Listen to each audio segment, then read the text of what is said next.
Merci Philippe. Christophe Prémat. Merci Madame la Présidente. Merci en tout cas pour votre exposé de ce matin. Alors moi j'avais plusieurs points à soulever avec vous qui n'apparaissent pas peut-être dans votre programme, hein, quand vous parlez de rapprocher l'Union européenne des citoyens. Moi je pense aussi au terminal administratif.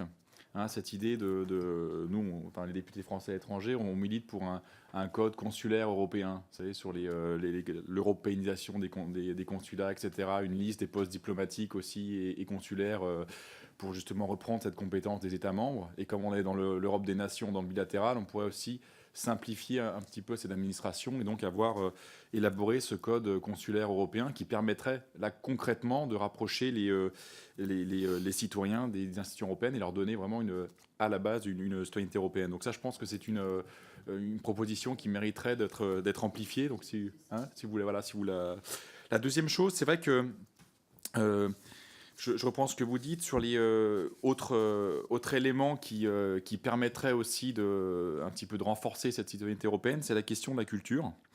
Il y a une initiative qui s'est développée qui s'appelle We Want More Culture in Europe, où tous les instituts culturels européens, d'ailleurs, enfin l'Institut français en tout cas s'y associait, je crois que le Goethe s'y associait, et c'était une initiative qui permettait justement davantage de focaliser de se concentrer sur la stratégie de la Commission européenne avec l'agenda 2014-2020.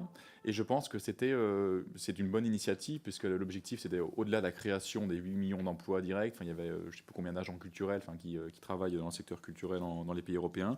Je pense que c'était une bonne initiative à la fois pour stimuler une croissance dans un nouveau secteur, et puis à la fois pour stimuler l'innovation. Parce que quand vous parlez des autres pistes, comme la stratégie industrielle offensive, n'est pas très bien situé avec l'Allemagne voilà, c'est-à-dire qu'on a besoin. Alors là, les signaux positifs, c'est quand même qu'on va avoir un portefeuille sur le numérique et l'innovation dans la Commission. L'énergie aussi, voilà. L'énergie, le problème, c'est qu'avec l'Allemagne, les choix allemands et les choix de la France, alors le portefeuille va être balte, ce qui sera intéressant parce que ça va poser la question de l'indépendance énergétique aussi vis-à-vis de la Russie, donc ça c'est central.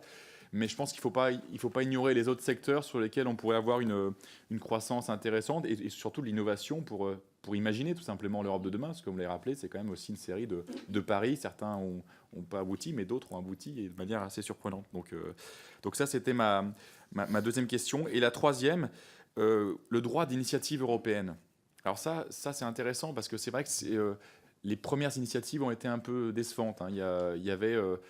c'était une idée moi j'avais pu participer un peu à la réflexion au moment de la Convention européenne, parce que ça a été repris par le traité de Lisbonne, hein, avec l'article 146, 147 sur la démocratie participative, sur l'apparition de ce droit, qu'est-ce qu'on met, etc., la pétition, le nombre d'États membres, etc. Et on pensait que ça allait créer un peu une culture transnationale, et ça, c'est resté sur des lobbies organisés qui arrivent à s'organiser. Et puis, il n'y a pas le terminal en plus. Le terminal, c'est que la Commission européenne, elle peut s'asseoir entre guillemets, sur l'initiative. Donc c'est compliqué. Oui, voilà, sur l'eau. Et encore, oui. Oui. Donc ça aussi, je comprends la valorisation, l'optique de la valorisation, mais après, est-ce que... Simplification, valorisation et simplification. Simplification, oui, tout à fait. Mais ça veut dire quoi? Réduction du nombre de signatures, simplification? Après, on n'a pas été plus loin dans la réflexion, mais je pense que là il faut... Oui. C'est nombre de pétitionnaires et nombre de pays, je pense. D'accord. Voilà, donc c'était ma question par rapport à ma dernière question sur ce droit-là. Je vous remercie.